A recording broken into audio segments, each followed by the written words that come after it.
नमस्कार, मैं रूपेश कुमार श्रीवास्तव आज एपीएम एकेडमी के बिहाफ पे उसके संस्थापक सदस्य के रूप में मैं आज इस महत्वपूर्ण परिचर्चा में डॉक्टर रूप कुमार बनर्जी जी का स्वागत करता हूं।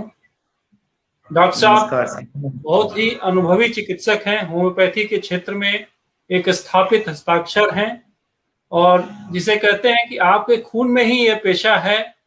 इसके साथ ही साथ आपका जो व्यक्तित्व है उसमें अध्यात्म है, समाज सेवा है, जो कि किसी भी चिकित्सक के लिए बहुत ही महत्वपूर्ण होता है। और साथ ही साथ आपकी जो लंबा अनुभव है इस क्षेत्र में, आप अनेक असाध्य रोगों के इलाज के लिए और जन साधारण से संबंधित जो भी समस्याएं हो सकती हैं चिकित्सा क्षेत्र से संबंधित, उनमें उनको हल कर पाने में आपका विशेष नाम है। और इन्हीं बातों को ध्यान में रखते हुए डॉक्टर साहब के व्यक्तित्व, डॉक्टर साहब के लगभग 30 वर्षों से भी ज्यादा चिकित्सा क्षेत्र के अनुभव को ध्यान में रखते हुए आज हमने डॉक्टर साहब को इस कार्यक्रम में एक विशेषज्ञ के तौर पे आमंत्रित किया है। मित्रों, आजकल ये जो कोरोना नाम की महामारी फैली हुई है, इस महामारी में जिस तरह से तरह तरह के प्रयोग और तरह तरह की सलाहें अखबारों के माध्यम से, सोशल मीडिया के माध्यम से या व्यक्तिगत चर्चाओं के माध्यम से एक दूसरे में बट रही हैं, उससे हर किसी में अविश्वास का माहौल पैदा हो गया, भय का माहौल पैदा हो गया है। किसी को कुछ समझ में नहीं आ रहा कि हम कौन सा उपाय अपनाएं, कौन सा उपाय नहीं अपनाएं, क्या अपनाना हमारे लिए लाभकारी होगा, क्या ऐसा कोई उपाय हम ना अपना लें जिससे हमारा फायदा होने के बजाय नुकसान हो जाए। और साथ ही साथ मैं आपसे एक चीज और शेयर करूं कि पिछले कुछ दिनों में एक दो प्रश्न मेरे सामने ऐसे आए जिसकी वजह से हमने इस कार्यक्रम की संरचना तैयार की। डॉक्टर साहब, किसी बच्चे का प्रश्न था कि 18 साल के ऊपर के लोगों के लिए वैक्सीन तो आ गई, हमारा क्या होगा। इसी तरह से कल मुझे एक फोन पर प्रश्न आया कि मेरा बेटा 3 साल का है और उसका जो है कोविड टेस्ट पॉजिटिव आया है, आप उसके लिए कुछ सलाह दे पाएंगे, कुछ दवा बता पाएंगे क्या? क्योंकि मैं एक ऐसे परिवार से हूं कि मैं भी डॉक्टर्स फ्रेटर्निटी के आसपास हूं और कई डॉक्टर्स ने मुझे भी कुछ एक स्टैंडर्ड प्रिस्क्रिप्शन सा बना के दिया हुआ था, और जहां कहीं मुझे लगता है कि कोई विशेष उसमें कॉम्प्लिकेशन नहीं है, जटिलता नहीं है, वहां मैं अपने उस अनुभव, डॉक्टरों से प्राप्त अनुभव को मैं साझा करता हूं और लोग उससे ठीक भी हुए हैं। लेकिन जब ऐसे प्रश्न आते हैं कि 3 साल का बच्चा, उसके बारे में सलाह मांगी जा रही है, या एक बच्चा जिसके बारे में जब सरकार ने घोषित कर दिया कि 18 साल से ऊपर के बच्चों को वैक्सीनेशन हम शुरू करेंगे मई के पहले सप्ताह से, और उसमें एक बच्चा जब प्रश्न करता है कि 18 साल से ऊपर वालों के लिए तो वैक्सीन है, हमारा क्या होगा, तो निश्चित रूप से कहीं न कहीं, चाहे वो मीडिया के खबरों के माध्यम से, चाहे अखबारों के खबरों के माध्यम से, चाहे अनजाने में इस बीमारी को बहुत ज्यादा सीरियस बना करके प्रस्तुत करने के क्रम के माध्यम में बच्चे जब उन चर्चाओं को सुनते हैं तो निश्चित रूप से वो भयभीत होते हैं, अपने भविष्य के प्रति उनको चिंता होती है। इन्हीं सब बातों को ध्यान में रखते हुए आज हम अपने बच्चों के लिए और सभी लोगों के लिए, न केवल बच्चे, समाज के हर वर्ग के लिए, हर आयु वर्ग के लिए इस चर्चा को हम करेंगे। और इसी क्रम को आगे बढ़ाते हुए मैं डॉक्टर साहब से सबसे पहले रिक्वेस्ट करूंगा कि आप सबसे पहले सर इस बीमारी के बारे में बताएं, ये क्या है कोरोना या कोविड-19, किस प्रकार का संक्रमण होता है इसमें, कौन कौन से शरीर के अंग प्रभावित होते हैं और किस स्तर तक नुकसान हो सकता है। इन सब बारे में थोड़ा सा आप इन पहलुओं पर प्रकाश डालें, फिर हम चर्चा को आगे बढ़ाते रहेंगे। डॉक्टर साहब, बहुत बहुत धन्यवाद मेरे प्रिय भाई माननीय डायरेक्टर साहब एपीएम एकेडमी के श्री रूपेश कुमार श्रीवास्तव जी, सभी सम्मानित दर्शकों को मैं यानी डॉक्टर रूप कुमार बनर्जी का सप्रेम नमस्कार, शुभ संध्या। सबसे पहले कार्यक्रम प्रारंभ करने से पहले मैं ये चाहता हूं कि मैं एवं आप एक दिया कम से कम जलाएं। मैंने दिया जला के रखा हुआ है जो भी हमारे भाई बंधु, परिचित अपरिचित, जाने अनजाने, इतने हजारों की संख्या में लोग जो अकाल मृत्यु प्राप्त कर रहे हैं, जो काल कल्पित हो जा रहे हैं, उनके लिए एक दिया जलाया गया है, जिससे कम से कम उनकी आत्मा को शांति मिले, परम शांति मिले। हमारे इष्ट महादेव उनकी आत्मा को परम शांति प्रदान करें। तो सबसे पहले ये दिया उनके लिए जलाया गया है और उनको प्रणाम करता हूं मैं कि महादेव उनको अपने श्री चरणों में स्थान दें। दूसरा, सबसे कार्यक्रम प्रारंभ करने से पहले मैं कुछ कहना चाहता हूं। सर्वे भवन्तु सुखिनः, सर्वे सन्तु निरामया, सर्वे भद्राणि पश्यन्तु, मां कश्चित् दुःखभाग् भवेत्।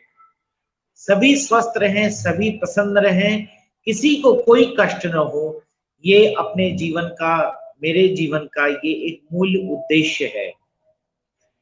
रही बात कोरोना वायरस की, तो कोरोना वायरस पिछले साल 2019 दिसंबर से आया था।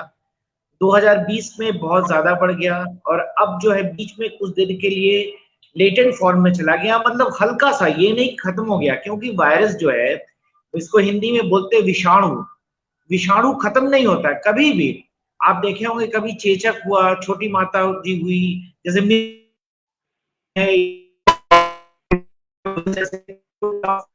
ये सारी चीजें जो है ये खत्म नहीं हो सकती हैं। हाँ, लेटेंट फॉर्म में सुषुप्तावस्था में चली जाती है, फिर जागृत होती है। जैसे ये बीच में सुषुप्तावस्था में, मतलब अर्ध सुषुप्तावस्था में चली गई थी, अब फिर ये जागृत हो गई और बहुत भयानक रूप से ये जागृत हो गई है। तो ये जो नोवा कोरोना जो है, कोरोना वायरस के ये जो नया वेरिएंट है, ये जो वेरिएंट मतलब प्रकार है, पिछले वर्ष जो था, तो पिछले वर्ष हम लोगों ने काफी मतलब इसको लेके बहुत सारी चीजें हम लोगों ने करी है। और पिछले वर्ष जो हम लोगों ने किया, हम लोग को अंदर से बड़ी खुशी थी कि हमारे भारतवर्ष का में जो भी है उनका इम्यूनिटी पावर बहुत स्ट्रांग है और वो तमाम बीमारियों से फेस कर सकते हैं। बिल्कुल सही बात है, हमारे भारतीयों में अपेक्षाकृत ज्यादा इम्यूनिटी पावर है। लेकिन इस वर्ष जो है इसका वेरिएंट जो है, ये इसका जो स्ट्रेन, इसका प्रकार है, वो बहुत ही अलग तरीके का है। अलग तरीके का मेरे कहने का मतलब ये है रुपेश जी, कि जैसे अब पता नहीं चलता है, जैसे मान लीजिए किसी को बराबर सर में दर्द हो रहा है और कोई लक्षण नहीं है, बराबर सर में दर्द हो रहा है, उसका टेस्ट कराएं तो कोविड, आरटीपीसीआर कराए तो पॉजिटिव आ गया। अच्छा, किसी को गले में दर्द हो रहा है, पॉजिटिव आ गया। किसी के पेट में लूज मोशंस हो रहे हैं 1 हफ्ते से ज्यादा, टेस्ट कराए, कोविड पॉजिटिव हो गया। किसी को रात को अचानक बात करते करते दिमाग शून्य हो गया, टेस्ट कराए, कोविड पॉजिटिव हो गया। किसी को अनचाहा सा थकान, मन कर रहा है दिन भर सोए रहे, बिस्तर पे हमेशा पड़े रहे, टेस्ट कराए, कोविड पॉजिटिव हो गया। तो ये जो वेरिएंट है, ये जो इसका जो नया जो स्ट्रेन का जो वेरिएंट है, क्योंकि म्यूटेट कर रहा है, तो ये जो है ये बहुत ही ज्यादा डेंजरस है ये। तो इसमें जो है मेरे कहने का ये मतलब है कि अगर कोई भी सिम्टम आपको होता है, जैसे सर दर्द है या पेट में दर्द है या बदन में दर्द है और लगातार ये 1 हफ्ता 10 दिन तक ये लगातार चल रहा है, तो हम लोग को ये टेस्ट करा लेना चाहिए। अच्छा, दूसरी बात ये है, मैं आपसे ये कहना चाहूंगा कि कभी कभी सैंपल जो आरटीपीसीआर या एंटीबॉडीज टेस्ट है उसमें करा लिया, टेस्ट करा लिया, वो नेगेटिव आया, उसमें आपका कोरोना नेगेटिव आया। लेकिन लेकिन लेकिन मैं 3 बार बोल रहा हूं, इसका ये कतई मतलब नहीं समझें कि आपको कोविड नहीं है। कभी कभी टेस्ट में नहीं आता है, लेकिन अगर आपको ये दिक्कतें हैं जो मैंने अभी आपको कहा, सर से लेके आंखों में झिलमिलाहट से लेके, सीने में भारीपन से लेके, कलेजे में धड़कन से लेके, सीने में बलगम से लेके, पेट खराब होने से लेके, नींद, तो कुछ भी अगर हो तो आप अपने आप को संभाल के क्वारंटाइन हो जाए, ठीक है, अपने घर में आइसोलेट हो जाए। और साथ ही साथ मैं ये कहना चाहूंगा कि आप अपने घर में जब आप आइसोलेट हो जाएंगे तो अपना खाना पीना भी बड़ा बढ़िया से रखें, आप बहुत अच्छे से खाएं। मेरे कहने का मतलब ये है रुपेश कुमार जी कि जैसे खाने में आप जो कहते हैं ना, बहुत पहले गाना आया था, दाल रोटी खाओ प्रभु के गुण गाओ। सभी लोगों ने, आप लोगों ने सुना होगा, हमने, आपने, सबने सुना है। देखिए, दाल एक बहुत अच्छी प्रिपरेशन है। बढ़िया गरम दाल हुआ या रोटी, दाल रोटी हुई, हरी सब्जियां हुई, सब्जियों को उसको अच्छे से वॉश करके थोड़ी देर पानी में रख के, फ्रूट्स, तो सादा खाना बेस्ट खाना होता है रुपेश कुमार जी। इस तरह से अगर तो करेंगे तो हम लोग काफी हद तक अपने आप को कोरोना से बचा जा सकता है, बचा सकते हैं अपने आप को। डॉक्टर साहब, अभी जिस लक्षणों की आपने चर्चा की, अगर जी हम देखें तो ये बदलते हुए मौसम का समय है, हाँ जी, और इस मौसम में ये सारे लक्षण अदरवाइज भी आते हैं। वायरल फीवर बिल्कुल इसी आते सीजन में हैं, लोगों को, तो कैसे हम बिल्कुल इसमें आते हैं। अंतर कर पाए कि ये कोरोना है अथवा नहीं है? इसके कोई अंतर उपाय करने अगर की, हो? जी, इसमें अंतर करने की आवश्यकता नहीं है। मैंने आपसे कहा, कभी कभी ये बड़ा विचित्र, ये जो कोरोना का जो नया वो आया है वेरिएंट, बड़ा विचित्र है। एक हफ्ता तक सिम्टम नहीं है, ये सिम्टोमेटिक, एक हफ्ते बाद इसके सिम्टम बढ़ना शुरू करते हैं। कुल मिला के 14 दिन तक हम लोग देखेंगे। 14 दिन में अगर कोई सिम्टम अगर परसिस्ट कर रहा है या कोई ज्यादा हो रहा है, तो पहले हम टेस्ट करा लेंगे, और उसके बाद अगर नेगेटिव आता है तो 14 दिन बाद हम लोग फिर एक बार कराएंगे। अगर उसमें नेगेटिव आता है तब भी थोड़ी सावधानी पूर्वक करेंगे, और फिर हम लोग अपना काम कर सकते हैं।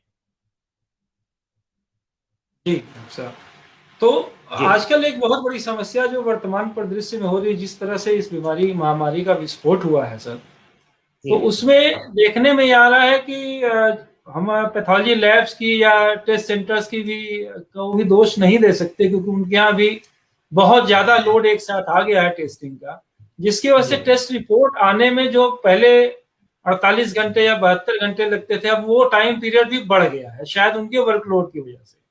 तो ऐसे में जो अभी एक चर्चा सुनने में आती है कि ये वायरस बहुत तेज असर करता है, 3-4 दिनों के अंदर वो आपके लंग्स तक पहुंच जाता है, तो ऐसे में क्या करें? मतलब उपचार जो हम शुरू करेंगे, तो उपचार जी हम टेस्ट रिपोर्ट का वेट करें या सिम्टम्स दिखते से ही उपचार शुरू कर देना चाहिए? एकदम उपचार शुरू कर दें, और बिल्कुल उपचार, जो कुछ भी डॉक्टर से आप संपर्क करें, डॉक्टर जो भी आपको मैंने दवा बताते हैं, उपचार शुरू कर दें। उसके लिए इंतजार नहीं करना है। मैं अक्सर फेसबुक पे, बीइंग ए होम्योपैथिक डॉक्टर, मैंने काफी सारी दवाइयां लिख भी डाली हैं कि आप इन सबको बचाव के लिए ले सकते हैं। और होम्योपैथी का जो वायरल प्रॉब्लम्स है उसको कंट्रोल करने में या उसके बचाव में एक बहुत ही अहम भूमिका है, बहुत महत्वपूर्ण भूमिका है। तो मैंने बहुत सारे मदर टीचर्स हमने फेसबुक में डाल के रखे हुए हैं, शायद आपने देखा भी होगा। और वैसे भी आप डॉक्टर्स फैमिली से हैं, आप तो बहुत ही ज्यादा हेल्थ कॉन्शियस है रुपेश कुमार जी, तो बराबर वो देखते हैं। और हेलो, लगता है डॉक्टर हाँ, साहब के आप तो बराबर उसको देखते हैं।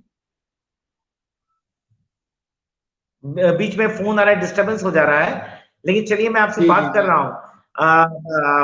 कहने का मतलब ये है कि आप एकदम इलाज शुरू कर दीजिए। और मैंने कुछ दवाइयां जो हैं मैंने आपको बता के रखा है, और मैं आप सबको एक बार बता देना चाहता हूँ कि बचाव के रूप में मैंने अपने प्रति, देखिए, बचाव का मतलब क्या है? बचाव का मतलब ये है कि एक शब्द आता है, प्रतिरोधक क्षमता, इम्यूनिटी पावर। अगर हमारा इम्यूनिटी पावर, देखिए प्रत्येक शरीर का इम्यूनिटी पावर होता है, बचाव का इसको कहते हैं अस्त्र है। जब दुश्मन हमारे अंदर जब प्रवेश करता है, तो हम लोग तमाम अस्त्र शस्त्र से उसको मतलब रोकने की कोशिश करते हैं।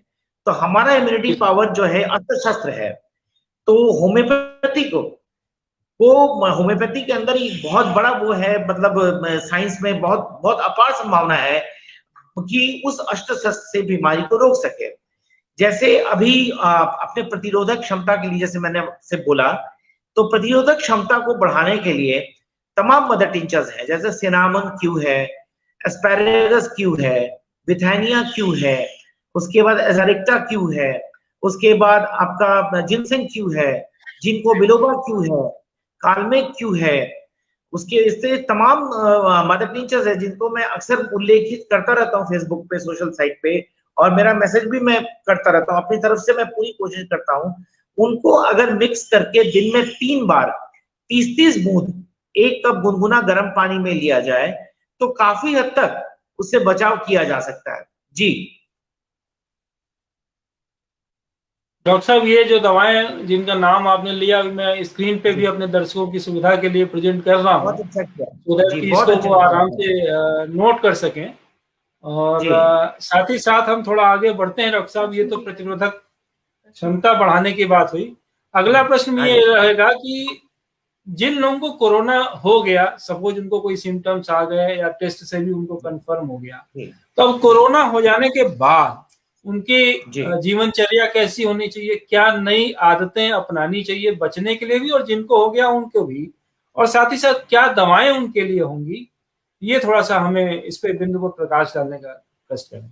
जी जिनको कोरोना एक बार हो चुका है वो ये एक मिथ है, ये एक जैसे वो लोग एक दूसरे उसमें रहते हैं कि जिनको कोरोना एक बार हो गया है उनको नहीं हो सकता है। ऐसा नहीं है, उसको हो सकता है, उनको हो सकता है। चांसेस आर देयर कि फिर से ये अटैक कर सकता है। इसीलिए वैक्सीनेशन पर ज्यादा जोर दिया जा रहा है कि वैक्सीनेशन जिनको हो जाएगा तो कोरोना अटैक की संभावना काफी हद तक कम हो जाएगी। इसीलिए मैंने प्रतिरोधक क्षमता बढ़ाने के लिए दवाइयों को उल्लेख किया जिनको आपने अपने वहां पे डिस्प्ले भी कर दिया कि उसको लेने से काफी हद तक कोरोना होने के चांसेस कम हो जाएंगे। हाँ, जिनको हुआ है या जिनको नहीं हुआ है उनको अपनी दिनचर्या को बहुत ही चैनलाइज वे में करना चाहिए।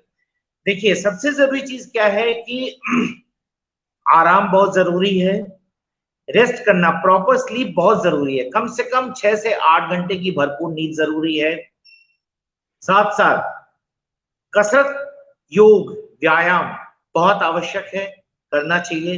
अपने आप को एक्टिव रखना बहुत जरूरी है। साथ ही साथ खाने पीने में मैंने बताया विटामिन सी संबंधित चीजें जैसे आपका संतरा हुआ, आपका कीवी हुआ, माल्टा हुआ, कीनू फल हुआ, इसको लीजिए। नींबू, नींबू पानी रोज लीजिए, खाने में 2-4 बूंद नींबू डाल दीजिए, गुनगुना गर्म पानी में नींबू डाल के लीजिए, ये आपके लिए बहुत फायदेमंद होगा। साथ साथ सीजनल मौसमी फ्रूट्स बहुत फायदेमंद होते हैं, हरी सब्जियां बहुत फायदेमंद होती हैं। अच्छा, दूसरी बात यह है विटामिन डी, ये मैं एक बहुत अच्छी चीज आपको बता रहा हूँ रूपेश जी, इसको सुनिए ध्यान से। विटामिन डी सूरज की रोशनी में बहुत भरपूर मात्रा में मिलती है, तो मैं तो ये सबको राय देता हूँ कि सुबह थोड़ा सा धूप में कुछ देर बैठें। साथ ही साथ घर में शीशे का अगर बॉटल हो, घर में अगर शीशे का बॉटल हो व्हाइट, तो उसमें पीने का पानी भर के अच्छे प्रकार से बंद करके उसको छत पे रख दीजिए। उसको छत पे रखिए, दिन भर वो छत पे रहे, उसके बाद शाम को उस बॉटल को ले लीजिए और वही पानी पीजिए, आपको बहुत फायदा मिलेगा वो। तो विटामिन डी का मैंने उसमें विटामिन डी का बहुत अच्छा स्रोत होगा, वो पानी पिएंगे तो आपको बहुत फायदा करेगा। जी, ये तो बहुत अनूठा और रोचक प्रयोग बताया डॉक्टर साहब आपने, और बिल्कुल बहुत ही आसान है। इसमें कोई न धन का खर्च है, न बहुत जी ज्यादा समय या एफर्ट करना है इसके लिए। आई होप कि हमारे जी सारे दर्शक इसको अपनी जी जीवनचर्या में ले आएंगे। डॉक्टर साहब, क्या कुछ जी ऐसी भी खाने पीने की चीजें हैं जिनका हमें निषेध करना चाहिए कोरोना को ध्यान में रखते हुए, बिल्कुल जो हमें नहीं खाना पीना चाहिए? बिल्कुल बिल्कुल। देखिए इस समय जो होता है, क्योंकि मैंने अभी बात किया इम्यूनिटी पावर को डेवलप करने के लिए, इम्यूनिटी पावर को बूस्टअप करने के लिए, तो बाहर की चीजें जैसे आपका मैगी हुआ, चाउमीन हुआ, पास्ता हुआ, जंक फूड, बर्गर हुआ, मोमोज हुए, साथ ही साथ पैक्ड फूड, प्रोसेस्ड फूड जो शॉपिंग मॉल में जो मिलते हैं, प्रोसेस्ड मतलब रेडीमेड आधा बना हुआ है, नॉनवेज का होता है या वेज का भी हुआ, उसको तल के खा लीजिए। यानी easy way to enjoy good dinner और लंच, ऐसा नहीं करिए। घर का ताजा खाना सर्वोत्तम होता है, तो इसलिए मैं, अच्छा टोमेटो सॉस भी बहुत अच्छा नहीं है, उसके बाद सेव नमकीन जो होता है, जो पैक्ड जो रहता है, उनको लेना उचित नहीं है। साथ ही साथ मैं ये कहूंगा कि बासी खाना इस समय बिल्कुल ना खाएं, फ्रिज में रखा हुआ बासी खाना उसको फिर गर्म करके खाएं नहीं, ताजा खाना थोड़ा ही खाइए, ताजा खाना खाइए। गरम गरम खाइए। मैं ये नहीं कहता कि बहुत ज्यादा खाइए, आप प्याज खाइए, लहसुन खाइए, हरी सब्जी खाइए, ताजा खाना खाइए, फ्रेश सलाद खाइए, ये बहुत हेल्प करेगा आपको, बहुत हेल्प करेगा आपको। तो इसके अतिरिक्त सर कोरोना जिनको हो गया है, जो पॉजिटिव टेस्टेड हैं या जिनको सिम्टम्स दिख रहे हैं, उनको कौन सी दवाएं लेनी चाहिए आपके होम्योपैथी के हिसाब से? देखिए, जिनको पॉजिटिव अगर हो गया है तो देखिए, आप तो वैसे भी आप जानते हैं, और मैं बताना चाहता हूं मैं अपने सभी सम्मानित दर्शकों को सर मैं एक मिनट आपको रोकना चाहता हूं। मैं अपने दर्शकों को बता दूं, बहुत से दर्शक हमारे साथ जुड़े हुए हैं और उनके जी जी तमाम प्रश्न आ रहे हैं कमेंट के माध्यम से। तो आपके जी प्रश्नों को हम कार्यक्रम के अंतिम चरण में लेंगे। आप बिल्कुल भी अधीर नहीं होंगे, ऐसा कदापि ना सोचे कि आपके प्रश्नों को हम इग्नोर कर रहे हैं। एक बार ये चर्चा सामान्य पूरी हो जाए, फिर आपके प्रश्न विशेष को लेकर के हम डॉक्टर साहब से चर्चा करेंगे। डॉक्टर साहब प्लीज कंटिन्यू। जी। तो मैं आपसे ये कह रहा था कि homeopathy is a pathy which is totally based upon symptomatology. लक्षणों के अनुसार हम लोग दवा देते हैं। अब लेकिन कोरोना का पेशेंट है, तो कोरोना जिसको हो चुका होता है, तो वहां पर तो जाना मुश्किल होता है। तो उनका लक्षण यूजुअली जो होते हैं, उनमें जैसे सर्दी हुआ, जुकाम हुआ, गले में खराश हुआ, सर में दर्द है, बदन में दर्द है, लूज मोशंस है, ये सारी चीजें होती हैं। तो उसमें बहुत सारी दवाइयां हैं, जैसे रेस्टॉक्स हुआ, हीपरसल्फ है, बेलाडोना है, ब्रायनिया है, हिस्टामिनम है, और साथ ही साथ आपका वो है यूपेटोरियम परफोरिएटम है। बहुत सारी दवाइयां हैं जिसको 30 पोटेंसी या 200 पोटेंसी या 1 पोटेंसी अपने बगल में जो भी मतलब सुयोग्य होम्योपैथिक चिकित्सक होंगे उनसे कांटेक्ट करके लिया जा सकता है। लूज मोशंस अगर है, बहुत ज्यादा लूज मोशंस हो रहे हैं, तो उसमें एलोज 200 दिन में 6 बार दिया जा सकता है। अगर बहुत ज्यादा गले में खराश है, सर्दी है, तो हिस्टामिनम 200 प्लस, साथ ही साथ आप उनको वो आर्सेनिकम 200 दे सकते हैं। सर में दर्द हो सकता है, अगर सर में दर्द अगर बहुत ज्यादा है तो बेलाडोना 200। अगर सर में दर्द के साथ साथ उल्टी आ रही है तो साथ साथ हम लोग आयरिस वर्स दे सकते हैं। तो वो हम लोग लक्षणों के हिसाब से देते हैं। मैंने कुछ आपने बहुत अच्छे से उसमें आपने दिखा भी दिया है। तो इन सब दवाइयों का अगर एक कलेक्शन करके रखेंगे तो किसी भी डॉक्टर, किसी भी होम्योपैथिक डॉक्टर के लिए बहुत इजी होगा उसको प्रेस्क्राइब करने में। जी सर, ये बहुत ही उपयोगी दवाओं की सूची आपने बताई, जिसे हमने अपनी स्क्रीन पे भी प्रस्तुत किया है। जो हमारे दर्शक गण हैं इसको नोट कर सकते हैं। और इसके बाद डॉक्टर साहब अगला प्रश्न जो मेरा होगा आपसे इस बीमारी के बारे में, वो ये होगा कि सपोज बहुत से पेशेंट्स हैं ऐसे, लकीली इंडिया में परसेंटेज ज्यादा है जो ठीक हो रहे हैं, लेकिन जो मेरी ठीक हुए पेशेंट से मेरी बातचीत होती रहती है, तो बहुत से ऐसे दुष्परिणाम बताते हैं इस बीमारी के बाद भी जो कंटिन्यू रहते हैं, जैसे थकान, सांस फूलना, इस तरह की तमाम चीजें हैं। तो इसके बारे में अगर आप थोड़ा सा विस्तार से बताएं कि ठीक होने के बाद किस तरह की दुश्वारियां जीवन में आती हैं, और उनको ध्यान में रखते हुए अपने सेहत को सामान्य स्तर पर लाने के लिए और आगे उसको बनाए रखने के लिए उनको अपनी जीवनचर्या कैसे करनी है और कौन सी दवाएं उनके लिए उपयोगी हो सकती हैं, इसके बारे में थोड़ा बताएं। मैंने आपको भी बताया ना, ये जो कोरोना का ये जो नया जो वेरिएंट आया है, जो नया जो वो आया है, जो प्रकार है, वो लंग्स के साथ साथ ब्रेन पर भी असर कर रही है, पेट पर भी असर कर रही है। तो अचानक से जैसे बात करते करते अचानक से खो जाना, अचानक से डिप्रेस्ड हो जाना, अचानक से मतलब ये सारी चीजें हो जाती है। कोरोना के बाद भी ये आफ्टर इफेक्ट्स भी हो सकते हैं। तो इसके लिए अभी मैंने बताया आपको और फिर से मैं बोल रहा हूं, अपनी दिनचर्या को बहुत ही सुव्यवस्थित रखनी चाहिए। जैसे आप 6 से 8 घंटे की भरपूर नींद लें, आप खाने पीने में हरी सब्जी, फल फ्रूट्स लें, शाकाहार को प्रिफर करें। जिनको मांसाहार खाने का बहुत ज्यादा मन करे, ठीक है, मैं मना ही नहीं है, उनको हफ्ता में एक बार उसको अच्छे प्रकार से वॉश करके, उसको ऊंचे टेम्परेचर पे अच्छे प्रकार से बॉईल करके, उनको कुक करके बनाएं, तो ये बहुत ज्यादा हेल्पफुल होगा। साथ ही साथ एक्सरसाइज बहुत जरूरी है, एक्टिव लाइफ बहुत जरूरी है। और मैं एक चीज और कहना चाहूंगा कि काढ़ा ज्यादा नहीं पिएंगे। कॉफी, चाय आप 1 कप ले सकते हैं, उस पर भी ब्लैक कॉफी या black T is a better option, क्योंकि अगर ज्यादा चाय पियेंगे या ज्यादा कॉफी लेंगे तो इंसोम्निया प्रोड्यूस हो सकता है, जिससे अनिद्रा का रोग हो सकता है। काढ़ा ज्यादा लेंगे तो उससे ज्यादा काढ़ा लेने से पाइल्स का प्रॉब्लम हो सकता है, ब्लीडिंग पाइल्स हो सकता है। तो ज्यादा नहीं, सर्वोत्कृष्ट जो पेय पदार्थ है, सर्वोत्कृष्ट जो मतलब पीने का है वो है पानी। आप पानी जितना पिएंगे आपको बहुत फायदा करेगा पानी। इसलिए ये पानी जो है ग्लास में भर के रखिए, आधा गिलास रखिए, जितना पीना चाहे उतना पीजिए, और उसके बाद फिर भर के फिर पीजिए। पानी is a very good thing. गुनगुना गर्म पानी अगर हो तब तो वो सर्वोत्तम है। जी डॉक्टर साहब, आपके सबसे ज्यादा आपसे बातचीत करने की रोचकता ये है कि आप जो भी उपाय बता रहे हैं वो सारे कुछ घर में ही हमारे आसपास उपलब्ध हैं, जी और बिल्कुल। इन चीजों को अगर हम ध्यान में रखेंगे तो निश्चित रूप से हमारे लिए बहुत आसान हो। एक बात मैं और बताना चाहूंगा कि आपने बहुत हाँ, अच्छा प्रश्न, अच्छी बात की रूपेश कुमार जी।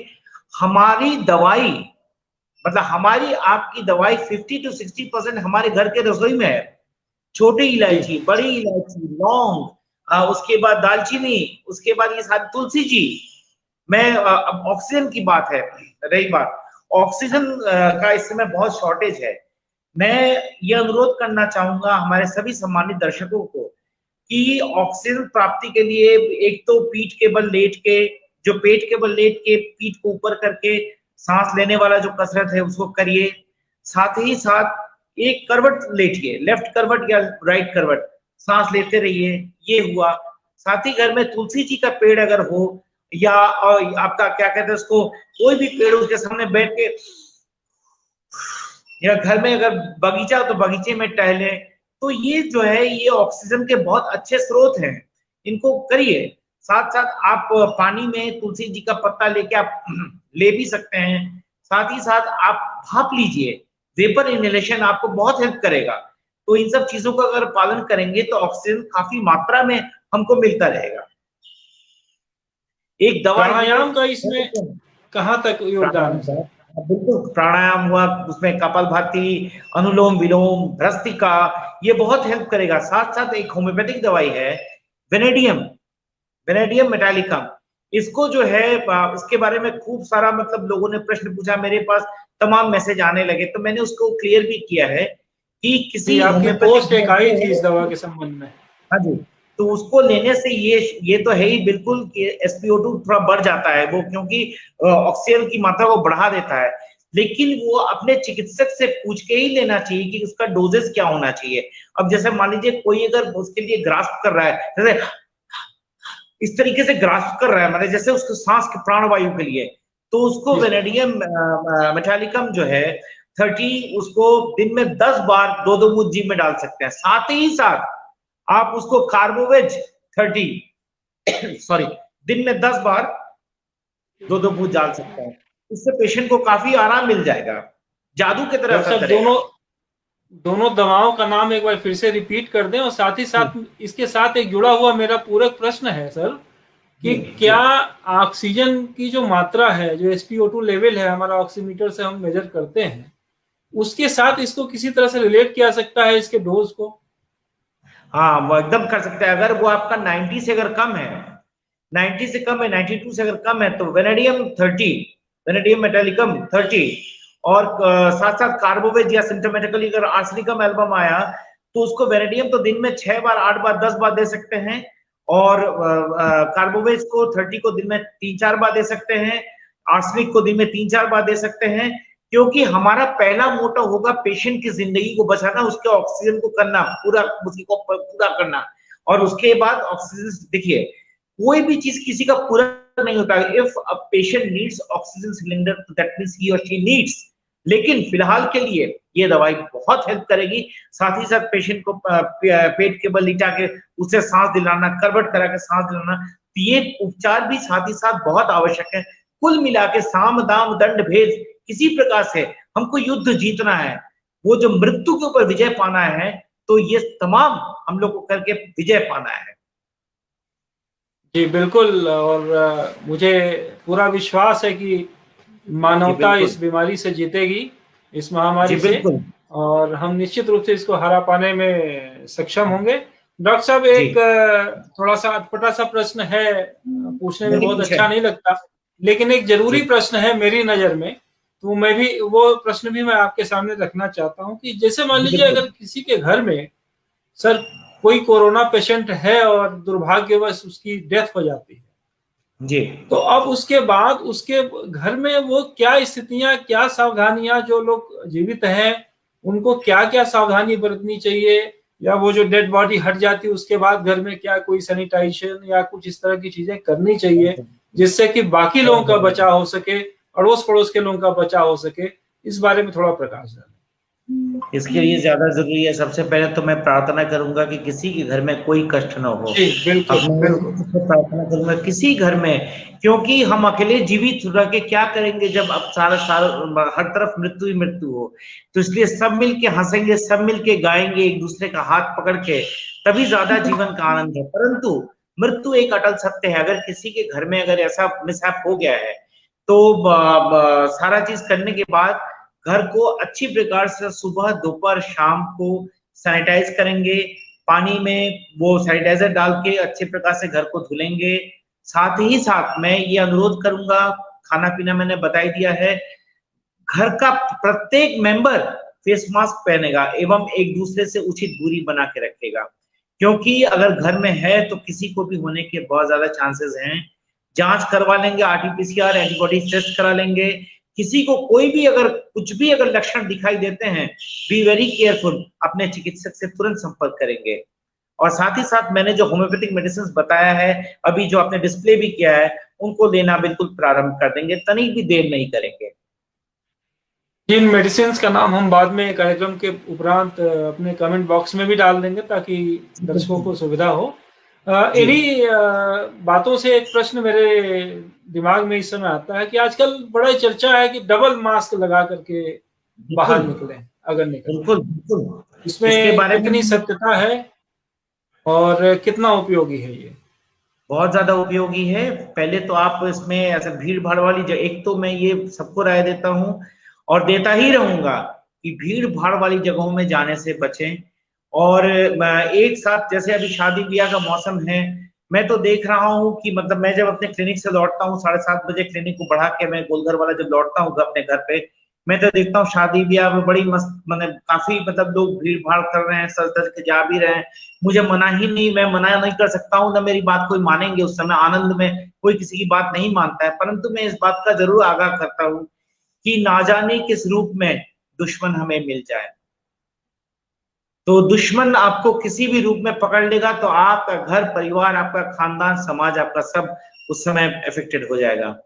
तो वहां पे अगर भीड़ भाड़ वाली जगह पे जाना नितांत आवश्यक है, निमंत्रण में जाना आवश्यक है, तो आप सबसे पहले एक सर्जिकल मास्क डालेंगे, उसके ऊपर कपड़े का मास्क डालेंगे, और जब मास्क डालेंगे तो नाक के ऊपर डालेंगे और यहाँ तक डालेंगे, बिल्कुल इसको ऐसे उतारेंगे और साथ ही साथ उसको करेंगे। और ज्यादा से ज्यादा समय वहां पर व्यतीत नहीं करेंगे, थोड़े समय के लिए जाएंगे और तुरंत चले आएंगे। तो मेरे ख्याल से ये एक बेहतर ऑप्शन होगा, जिससे आप अपना भी बचाव करेंगे और सैनिटाइजर से आप बराबर अपने हाथों को वॉश करते रहेंगे, और घर में साबुन पानी से बराबर अपने हाथों को धोते रहेंगे।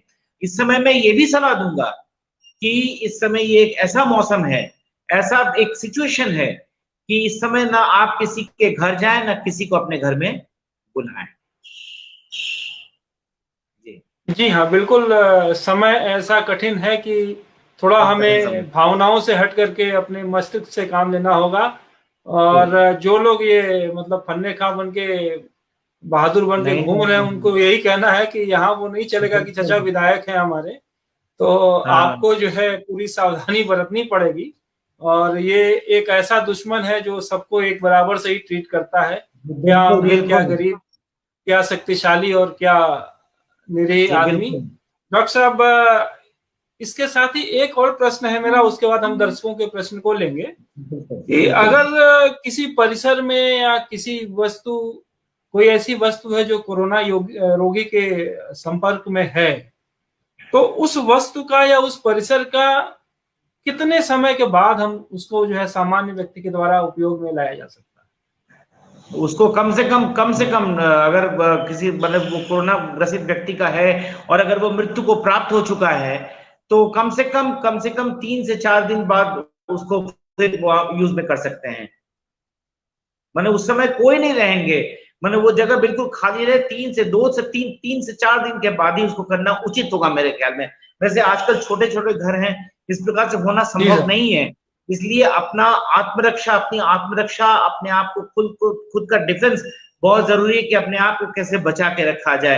नहीं तो मेरे ख्याल से 3 से 4 दिन तक तो बिल्कुल वो जगह बार बार धुलता रहे, साफ होता रहे, वहां पे और सैनिटाइजेशन होता रहे, स्प्रे होता रहे, ये सारी चीजें होती रहे। डॉक्टर साहब, एक भ्रांति और आजकल समाज में बहुत फैली हुई है कि सपोज 2 कोरोना पेशेंट हैं तो उनको एक दूसरे से आइसोलेशन में रहने की आवश्यकता नहीं है। इसके बारे में आपका क्या विचार है? नहीं, बिल्कुल अलग रहना चाहिए, बिल्कुल अलग रहना चाहिए, क्योंकि देखिए कोरोना का कहाँ अटैक हो रहा है कोई ठिकाना नहीं है, कोई वो नहीं है, किसी का कहाँ। इसलिए मेरी समझ में, जहां तक मैं जानता हूँ, दोनों को अलग, एकदम अलग अलग आइसोलेट करके रखना चाहिए। दोनों का अलग कमरा हो, दोनों का अलग खाना पीना हो, सब एकदम अलग अलग। ये नहीं कि अगल बगल बिस्तर में लेटे हुए हैं, ये बहुत गलत चीज है, ऐसा नहीं होना चाहिए। एक प्रॉपर, और अगर कमरे में अगर है भी तो उचित दूरी बना के रखना चाहिए। कभी कभी घर छोटा होता है, कोई ये नहीं कि बड़े बड़े घर हैं तो छोटे घर हैं, तो उचित दूरी बना के रखें, तो ये मेरे ख्याल से ज्यादा उचित होगा। मेरे ख्याल से थोड़ी सी दूरी और साथ में सामानों की शेयरिंग न की जाए, तो उससे काफी हद तक बचा जा सकता है। और साथ ही साथ मैं ये भी राय दूंगा कि जो कपड़े हैं हमारे, आपके सभी के कपड़े, जो एक तो बाहर से जब आए तो आके पहले नीचे बाथरूम में या घर में घुसते ही अपने टॉयलेट में जाके कपड़े उतार दें और उसमें थोड़ा सा डेटॉल डाल दें और अपना घर में फ्रेश कपड़ा पहन लें। अगर स्नान कर सकते हो स्नान कर लें, अच्छे से गर्म पानी से स्नान करके उसके बाद आप घर में आए, ये भी जरूरी है। उपयोगी जानकारी। जी सर, तो हम एक एक करके हम दर्शकों के प्रश्नों को लेते हैं। सर, पहला प्रश्न, ये सविता सिंह जी हमारे साथ जुड़ी हुई हैं, इनका प्रश्न है कि इस मौसम में गला सूख जा रहा है, ये काफी कॉमन प्रॉब्लम है इस मौसम में, और गले में जरा सी भी दिक्कत होती है तो भले वो कोरोना ना हो, लेकिन सबसे पहले आज के वातावरण को ध्यान में रखते हुए सबसे पहले कोरोना ही नाम दिमाग में कौंधता है, क्योंकि एक मानव स्वभाव होता है कि निगेटिव चीज पहले हमारे दिमाग में आ जाती है। तो इसके बारे में कुछ उपाय बताएं आप। सविता जी, आपको सादर नमस्कार। और देखिए, ये बहुत ही आम प्रश्न है, बहुत इंपॉर्टेंट प्रश्न है कि बार बार गला सूखता है। बार बार गला सूखता है तो आप बार बार पानी पीजिए, थोड़ा थोड़ा सिप कर करके पानी पीजिए। साथ ही साथ जो है आप उसमें नींबू डाल दीजिए तो बहुत बेहतर होगा। रही बात दवाइयों की, तो अगर आप दवा लेना चाहते हैं तो उसमें सबसे एक अच्छी दवाई है जो सबके लिए बहुत अच्छा है, एंजाइटी फीलिंग के लिए एक दवाई है होम्योपैथी, इग्नेशिया अमारा। इग्नेशिया अमारा, IGNATIA, इग्नेशिया AMARA, इग्नेशिया अमारा, जो ये एंजाइटी लेवल को थोड़ा सा नॉर्मल करता है। उसका 200 पावर अपने जीभ में डाल दीजिएगा, बहुत आराम मिलेगा। साथ ही साथ जिसको भी अंदर से एंजाइटी फीलिंग है, अंदर से घबराहट, बेचैनी हो रहा है, क्या करें, मतलब हमको हो गया, एक बायोकेमिक दवाई आती है होम्योपैथी का, कैलीफॉस्फोरिकम।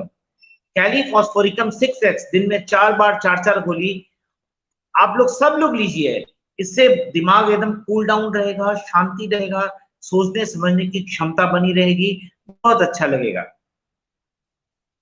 अगला प्रश्न सर मैं लेता हूं, ये अमरनाथ त्रिपाठी जी हमारे साथ जुड़े हुए हैं। नमस्कार त्रिपाठी। इनका प्रश्न है कि प्लीज सर ड्राई कफ का क्योर बताने की कृपा करें। ड्राई कफ, हाँ, ड्राई कफ के लिए बहुत अच्छी एक दवाई है, उसका नाम है, वैसे तो देखिए होम्योपैथी में सिम्टम्स का बड़ा महत्व है, वो पेशेंट सामने बैठता है, लेकिन अब क्योंकि समय बहुत कम है और थोड़ा आराम भी चाहिए, तो इसलिए मैं बता रहा हूँ। एक दवाई आती है कॉकस कैक्टाई, COCCUSCACTI,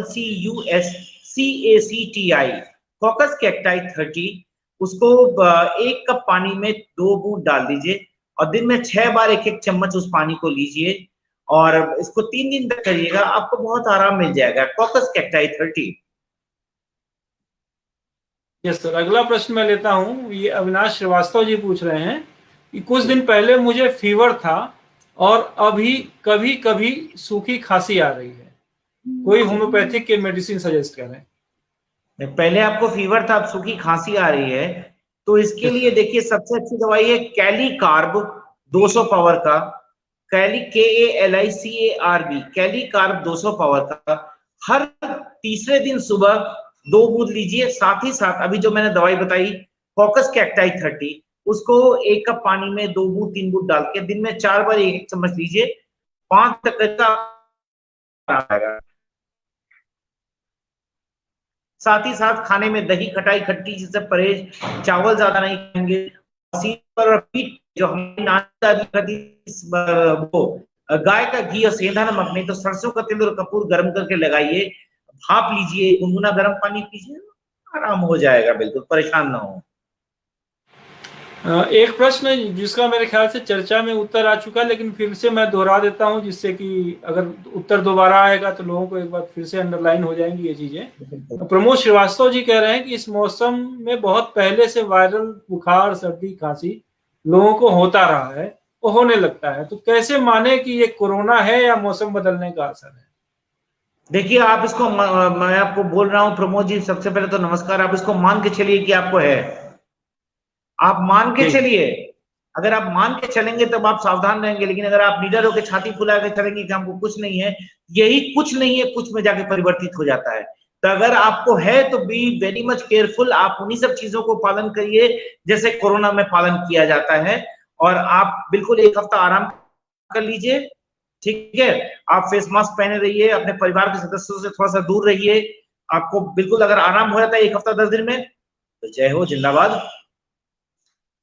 जी बिल्कुल, जैसे रेलवे के फाटक पे लिखा रहता है कि सावधानी हटी और दुर्घटना घटी, तो इस बीमारी के साथ ऐसा ही है। इसलिए बिल्कुल भी सावधानी में कोई लापरवाही नहीं करनी है, पूरी तरह से सावधानी बरतनी है, और सबसे अच्छा उपाय यही है कि यह बीमारी हमको प्रभावित ही ना कर सके। जी बिल्कुल।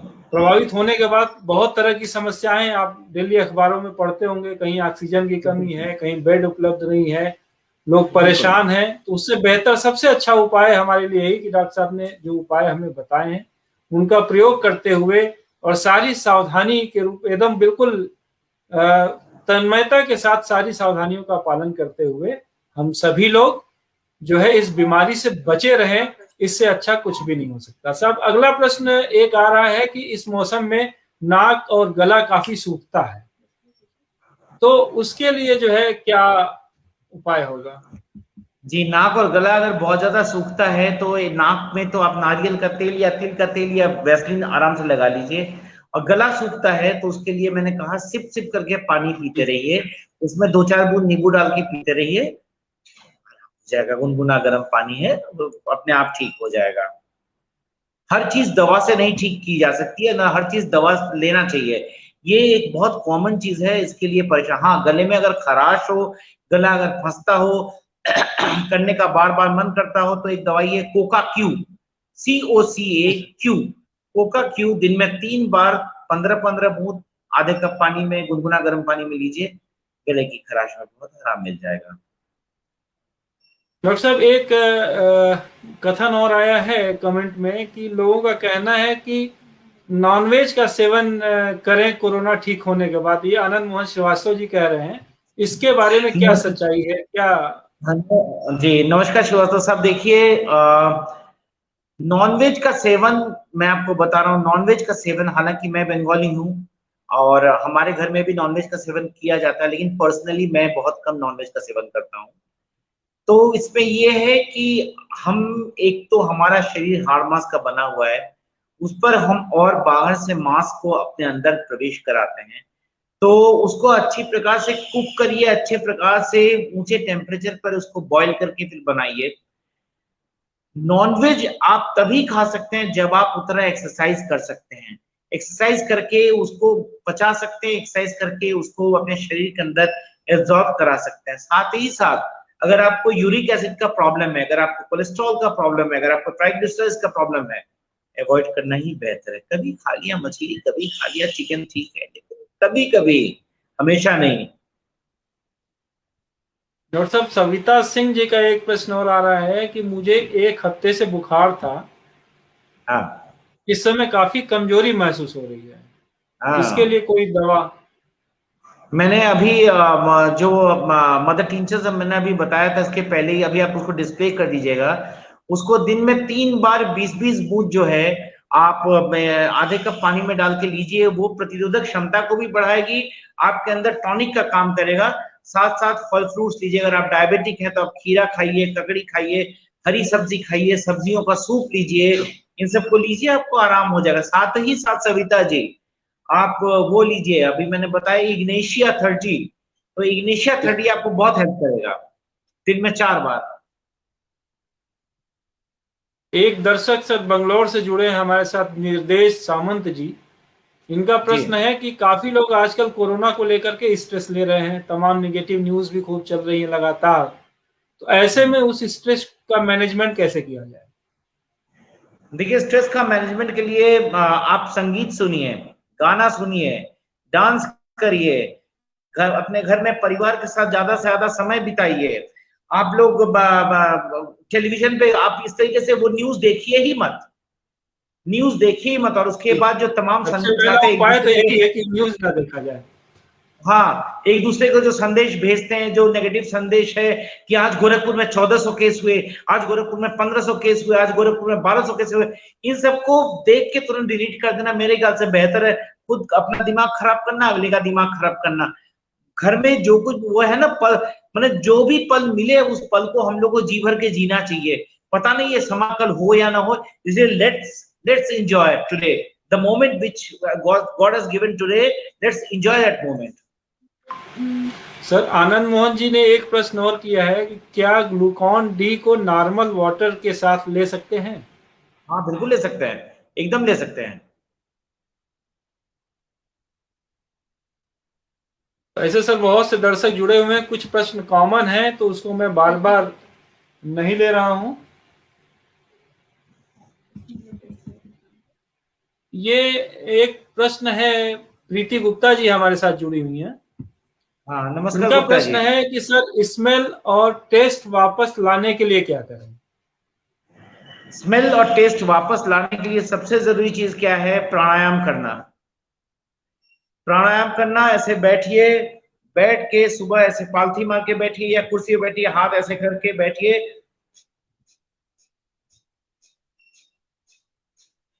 ऐसे करिए। दूसरा, सांस खींचिए, फिर देखिए,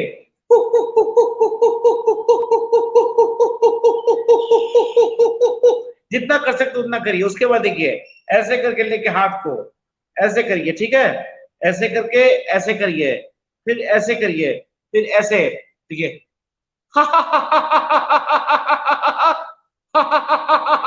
मैंने अपने वॉइस को जितना स्ट्रॉन्ग करिएगा, नाक को, नॉस्ट्रिल्स को जितना खोलने की कोशिश करिएगा, आपको हेल्प करेगा।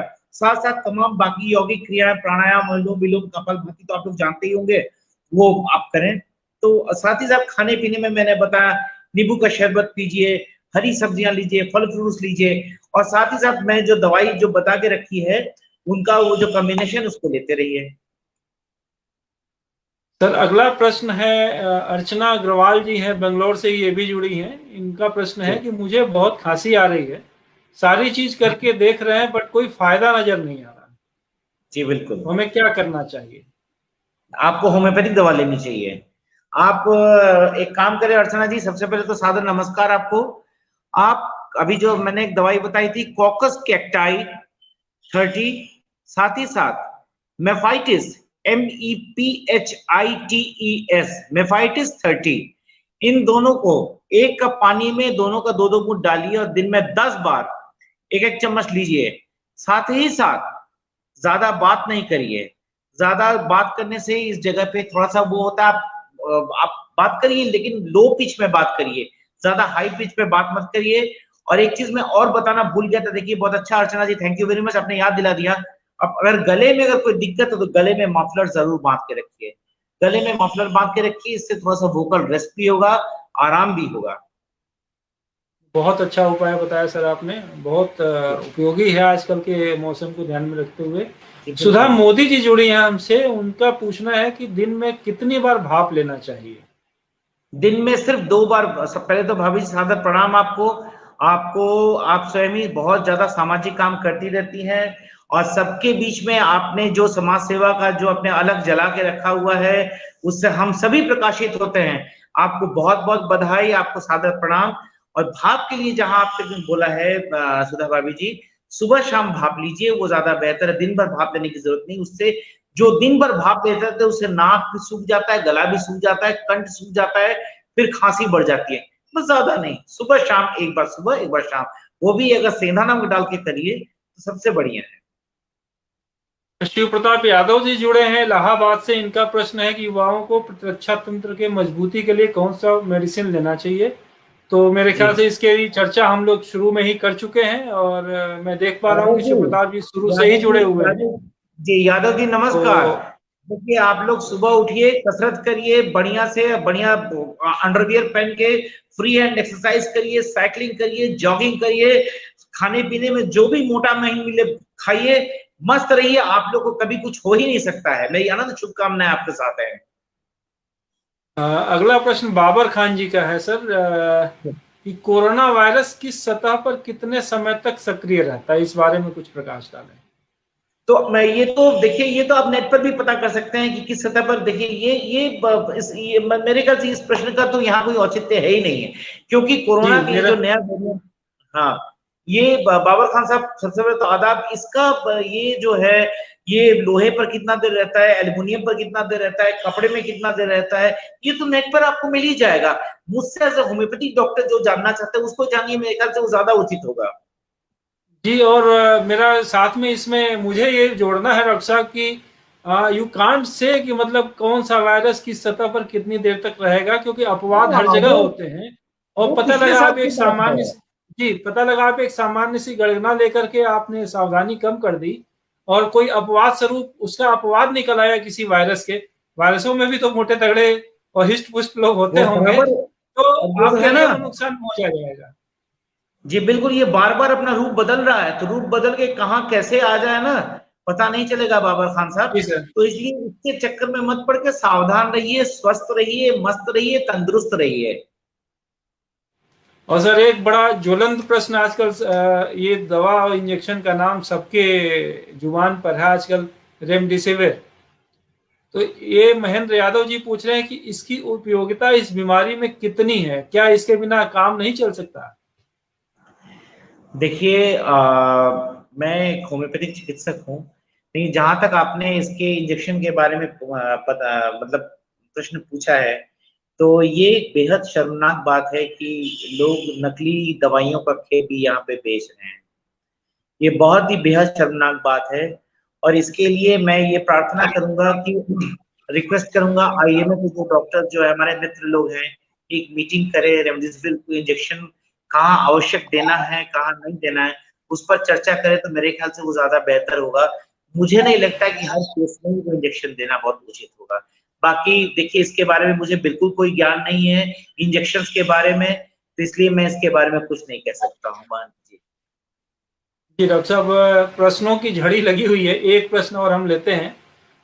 आनंद मोहन जी फिर एक प्रश्न कर रहे हैं कि डॉक्टर साहब, अगर किसी का O2 93 है लेकिन लंग्स 50% इन्फेक्टेड है, तो उस समय हमें क्या करना चाहिए ऐसे में। लंग्स अगर 50% अगर इन्फेक्टेड है तो उनको सबसे पहले तो वो कर देना चाहिए, ऑक्सीजन तुरंत देना चाहिए और उनको हॉस्पिटलाइज कर देना चाहिए। बिल्कुल, उसमें जी एकदम वो बिल्कुल। नहीं करना चाहिए, एकदम हॉस्पिटलाइज कर देना चाहिए। अगर क्योंकि if it is working 50% then the patient should be hospitalise. और साथ ही साथ जो है हमने बेनेडियम जो हमारी होम्योपैथिक मेडिसिन है वो आप देते रहें, साथ ही साथ एक्सरसाइज कराते हैं। लेकिन first of all the patient should get himself और herself admitted in hospital. Sir एक प्रश्न और है कि विषय से हट करके है, लेकिन लोगों की अपेक्षाएं हैं आपसे, तो मैं इस प्रश्न को लेता हूं। अमरनाथ त्रिपाठी जी आपके गोरखपुर से ही जुड़े हुए हैं। वो पूछते हैं कि सर डायबिटीज को कंट्रोल कैसे करें, और कोई मेडिसिन होम्योपैथ में है क्या इसके लिए। बहुत अच्छी दवाइयां हैं, लेकिन डायबिटीज को कंट्रोल करने के लिए सफेद चीजों से थोड़ा परहेज करना उचित है। जैसे चीनी हुआ, मैदा हुआ, उसके बाद चावल हुआ, इन सब चीजों को कम से कम लेना चाहिए। साथ ही साथ तेल की चिकनाई कम लेना चाहिए, एक्सरसाइज करना चाहिए। और डायबिटीज की बहुत अच्छी दवाइयां हैं, लेकिन वो लक्षण के अनुसार दी जाती हैं। किसी सुयोग्य होम्योपैथिक चिकित्सक से मिलिए, वो निश्चित रूप से आपको उसमें आराम करा देंगे। और वो कोई ऐसा प्रॉब्लम नहीं है। अमरनाथ जी, आप गोरखपुर में ही हैं, मुझे पता है, तो आप डॉक्टर साहब से पर्सनली समय लेकर के मिल सकते हैं और अपनी समस्या का निराकरण कर सकते हैं। एक प्रश्न आ रहा है, दीपिका श्रीवास्तव जी पूछ रही हैं कि बच्चों और एडल्ट को प्रिकॉशन के लिए कौन सी मेडिसिन देनी चाहिए। मेरे ख्याल से इस प्रश्न का उत्तर आ चुका है और जी पूरी दवा बिल्कुल की लिस्ट हमने डिस्प्ले किया है, फर्स्ट स्लाइड जो बिल्कुल डिस्प्ले किया था, तो जी उसके माध्यम से आपके प्रश्न का उत्तर मेरे ख्याल से मिल चुका है। जी और बिल्कुल। एक निर्देश जी बेंगलोर से ये बोल रहे हैं कि सर वैक्सीन के बारे में थोड़ा सा 2 मिनट कोई संदेश आप दें, क्योंकि बड़ी भ्रांतियां हैं लोगों में, बहुत लोग अभी भी वैक्सीन से डर रहे हैं, नहीं लगवा रहे हैं, जबकि नहीं निश्चित नहीं रूप नहीं से वैक्सीन एक बहुत अच्छा तीर है आपके तर्कस में कोरोना से लड़ने के लिए। तो इसके बारे में थोड़ा होम्योपैथिक और चिकित्सा क्षेत्र के एंगल से अगर आप कुछ प्रकाश डालें तो मेरे ख्याल से लोगों की भ्रांतियां दूर हो जाएंगी। देखिए, सबसे बड़ी चीज मैं आपको ये बताना चाहता हूँ, बहुत अच्छा प्रश्न है, कि कोई भी चीज बुरी नहीं है, या वैक्सीनेशन कोई बुरी चीज नहीं है। हमारे होम्योपैथिक में भी बहुत अच्छी दवाइयां हैं, जो मैंने अभी बताया प्रतिरोधक क्षमता के लिए। साथ ही साथ वैक्सीनेशन बहुत जरूरी है। वैक्सीनेशन के बाद अगर कोरोना अगर पॉजिटिव होता है तो उसमें ठीक होने के बहुत ज्यादा चांसेस होते हैं। अब उसमें अपवाद स्वरूप तो हर जगह ही है, मतलब 1%, 2%, 4% अगर उसमें काल कलवित हो जाते हैं तो ये तो बहुत कष्ट की बात है, लेकिन यूजुअली उससे पेशेंट का इम्यूनिटी पावर स्ट्रांग हो जाता है और एंटीबॉडीज अच्छे से डेवलप कर जाते हैं। तो इसलिए मैं तो कहूंगा कि वैक्सीनेशन लगवा लेना अच्छी बात है। डॉक्टर साहब, बहुत ही 1 घंटे का समय बहुत उपयोगी रुपेश जी, गुजरा मुझे और तो बहुत ही सार्थक रहा, और हाँ, मुझे लगता है कि हमारे जो दर्शकगण हैं वो जी इससे निश्चित रूप से लाभान्वित होंगे।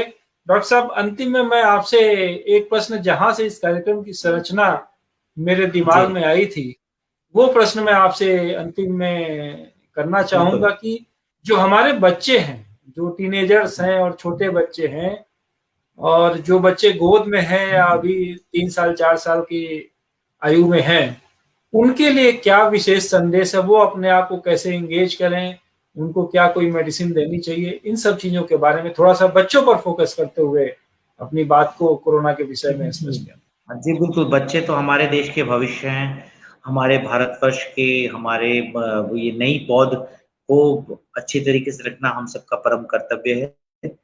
तो बच्चों के लिए बहुत अच्छी दवाई है alpha alpha Q. Alpha alpha Q mother tincture, ये बच्चों को आप दे सकते हैं फ्रूट जूस में डाल के, दिन में 3 बार 10-10 बूंद डाल के दे सकते हैं। साथ साथ बच्चे को धूप में अगर घर में छत है तो उसमें धूप में थोड़ा देर के लिए रखें, घर में खेलें, खाली ऑनलाइन जैसे अपना वही खाली ना करें।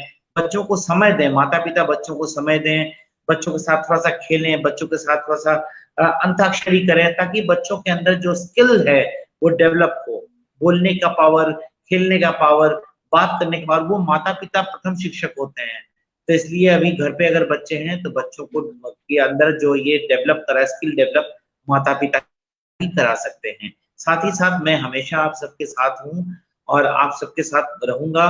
रुपेश जी, मुझे इतना अच्छा लग रहा है 2-4 घंटे अगर हो तो मैं 2-4 घंटे तक मैं बात करता चला जाऊँ आपके साथ, लेकिन अब क्योंकि निश्चित समय रूप से जी, मुझे लगता है कि प्रश्न अभी आते रहेंगे, और उन जी प्रश्नों को बिल्कुल। लेकर के आपका समय अलाउ करेगा तो भविष्य में हम इसका एक और भाग इसी तरह हाँ, से करेंगे, क्योंकि कई जी बार ऐसा होता है कि जब चर्चाओं पर आदमी मनन करता है, उसको दोबारा या तीसरी बार सुनता है तो उसके दिमाग में कई प्रश्न आते हैं, या जब लोग इन समस्याओं से रूबरू होंगे तब बहुत से प्रश्न आएंगे। जी तो बिल्कुल। मेरी सबको ये अंत करने से सलाह पहले है, आपसे मैं थोड़ी सी धृष्टता करते हुए इनकी तरफ से मैं बोल रहा हूँ कि जो है हाँ, नहीं नहीं आप लोग अपने प्रश्न कमेंट बॉक्स में भेजते रहिए, उन प्रश्नों को हम संकलित करके डॉक्टर साहब का जैसा भी समय हमें मिल पाएगा, जल्दी से जल्दी हम उस पर एक और कार्यक्रम करने का प्रयास करेंगे, जिसमें आपको उन प्रश्नों का उत्तर देंगे। अगर कोई अर्जेंट प्रश्न होगा तो मुझे कहने की आवश्यकता नहीं, डॉक्टर साहब ने इस कार्यक्रम के मैं खुद पहले ही आऊंगा, मैं कई आपसे बात प्रश्नों कर का लूंगा। उत्तर दे दिया, लोगों के कमेंट में उनके उत्तर मिले हैं, मैं इसको फॉलो कर रहा था। सर, एक अंतिम प्रश्न मैं लेना चाहूंगा, संजय वर्मा सीए साहब हमारे साथ जुड़े हैं, और बड़ा जी सुखद बिल्कुल। संजोग है मेरे लिए, क्योंकि मुझे याद है संजय वर्मा जी से मेरी मुलाकात 93-94 में एक प्रोफेशनल कोर्स के दौरान हम लोग जी एक साथ कोर्स कर रहे बिल्कुल। थे। करीब 17-18 सालों के बाद संजय वर्मा जी इनडायरेक्टली एक बार फिर से हमारे साथ जुड़े हैं। इनका प्रश्न है कि अगर खांसते समय कफ के साथ सुबह बहुत ही हल्का सा ब्लड का ट्रेस आए तो क्या करना चाहिए? सीटी स्कोर 20 है। जी, क्या क्या क्या क्या पूरा बताएं? सर, खांसते समय कफ के साथ सुबह ब्लड का हल्का सा ट्रेस आए तो क्या करना चाहिए? इनका सीटी स्कोर 20 है। अच्छा, ठीक है। उसमें देखिए, एक तो दवा में खांसते समय अगर आता है तो सुबह दवा कैलिकार्ब 200 पावर का डेली सुबह 2 बूंद जीभ में डाल लेंगे। साथ ही साथ एक होम्योपैथिक मेडिसिन है मिलीफोलियम, MILLEFOLLIUM, मिलीफोलियम 30 दिन में 4 बारी 2-2 ड्रॉप सीधे टंग पर डालिए। खाने पीने में दही, खटाई, खट्टी चीज नहीं खाइए। देखिए, हमेशा वो ट्यूबरकुलोसिस नहीं हो सकता है, थोड़ा सा गले में स्क्रैच लग जाने से भी कभी कभी हीमोप्टिसिस हो सकता है। परेशान मत हो। ये जो दवाई मैंने बोले हैं वर्मा साहब, इसको लीजिए, 1 हफ्ता 10 दिन तक लीजिए। फ्रेश फ्रूट्स, ग्रीन वेजिटेबल्स लेते रहे। मैं आशा करता हूँ ईश्वर कृपा से फिर कभी नहीं आएगा।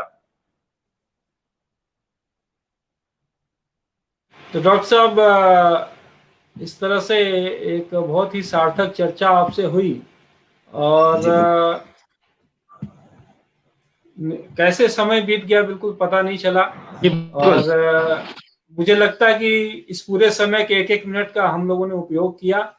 और कार्यक्रम को समाप्त करने से पूर्व, जैसा आपके बीच में एक प्रश्न के उत्तर दौरान आपने कहा, तो उसमें मैं भी ऐड ऑन करना चाहूंगा कि अपने शास्त्रों में कहा गया है कि वित्तम यत्नेन संरक्षेत वित्तम आयाति याति च, क्षीणो वित्तता क्षीणो वृत्ततस्तु हतो हता।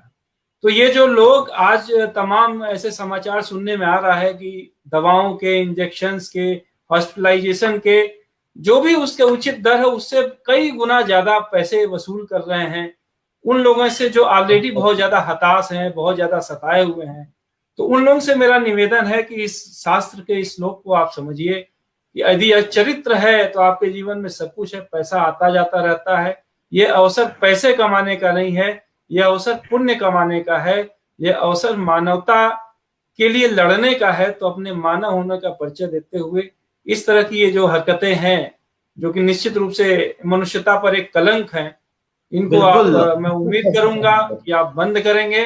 और जितना हो सके मरीजों को, अगर आप फ्री नहीं दे सकते तो कम से कम उसके जेन्युइन रेट्स लीजिए, जिससे कि जो ऑलरेडी इतना परेशान है, एक एक घर में एक से कई एक पेशेंट नहीं है, बहुत कम ही घर ऐसे हैं जहां की सिंगल पेशेंट हो, हर घर में 3 पेशेंट 4 पेशेंट, उससे आप इस तरह से पैसे की वसूली करेंगे तो निश्चित रूप से यह जो है बहुत ही पाप का कार्य होगा, महापाप होगा। तो इसके लिए मेरा आप लोग से हाथ जोड़ करके निवेदन है, जो भी ऐसे तत्व हैं वो संभल जाएं। समय सबका खराब आता है। सुधा मोदी जी का एक बड़ा पॉजिटिव कमेंट आया है, आप कह रही हैं कि आपका साथ ही हमें गतिमान करता है। डॉक्टर साहब बिल्कुल, और साथ ही साथ डॉक्टर साहब आप जो है हर प्रकार से अपने मरीजों की चिकित्सा करते हैं। और सुधा भाभी जी की एक फरमाइश आ गई है, तो मैं समझता हूं कि कार्यक्रम का इससे बढ़िया अंत हो नहीं सकता है। उनकी फरमाइश है कि आप कुछ सुना देंगे तो बहुत अच्छा रहेगा। आप बहुत अच्छा गायन करते हैं और आपकी आवाज के सभी प्रेमी हैं, और मुझे विश्वास है कि अगर आप कुछ सुनाएंगे तो बहुत लोगों की छोटी मोटी जो चिकित्सा संबंधी समस्या है अपने आप दूर हो जाएंगी। तो इस नेगेटिविटी में पॉजिटिविटी को लाने के लिए आपसे निवेदन है कि आप एक कुछ गीत हमें सुनाएं। जी बिल्कुल, आप सुनिए, इसके बाद कार्यक्रम की समाप्ति हो जाएगी। मैं सुना दे रहा हूँ 2 लाइन, हालांकि मेरी आवाज थोड़ी सी वो है, लेकिन फिर भी सबके लिए, आप सभी जो भी हमारे सम्मानित दर्शक अभी देख रहे हैं उसको अगर आप लोग साथ में गाएंगे तो बहुत अच्छा रहेगा। शुरू कर रहा हूं। हम होंगे कामयाब, हम होंगे कामयाब, हम होंगे कामयाब एक दिन, हो मन है विश्वास, पूरा है विश्वास, हम होंगे कामयाब एक दिन। हम चलेंगे साथ साथ लेके हाथों में हाथ, हम चलेंगे साथ साथ एक दिन, हो मन है विश्वास, पूरा है विश्वास, बहुत बहुत धन्यवाद, बहुत बहुत प्रेरक गीत सुनाया आपने सर। और आपके उसी श्लोक के साथ हम इस कार्यक्रम को फिर से समाप्त करेंगे, सबके स्वास्थ्य की कामना करते हुए। डॉक्टर साहब आपको बहुत बहुत धन्यवाद, जो दर्शक हमसे जुड़ करके आपने इस कार्यक्रम को एक सफल कार्यक्रम के रूप में परिवर्तित कर दिया। इसके लिए सभी दर्शकों का आभार और डॉक्टर साहब का विशेष रूप से आभार, क्योंकि आप बहुत ही व्यस्त दिनचर्या आपकी रहती है। उस व्यस्ततम क्षणों में से मुझे पता है अभी कार्यक्रम से ठीक पहले आप क्लिनिक से लौटे हैं और तुरंत आप इस कार्यक्रम के लिए हमारे समक्ष उपस्थित हो गए हमारे निवेदन पर। तो इसके लिए आपका विशेष रूप से आभार सर। उसी श्लोक के साथ कि सर्वे भवन्तु सुखिनः, सर्वे सन्तु निरामयाः, सर्वे भद्राणि पश्यन्तु मा कश्चित् दुःखभाग् भवेत्।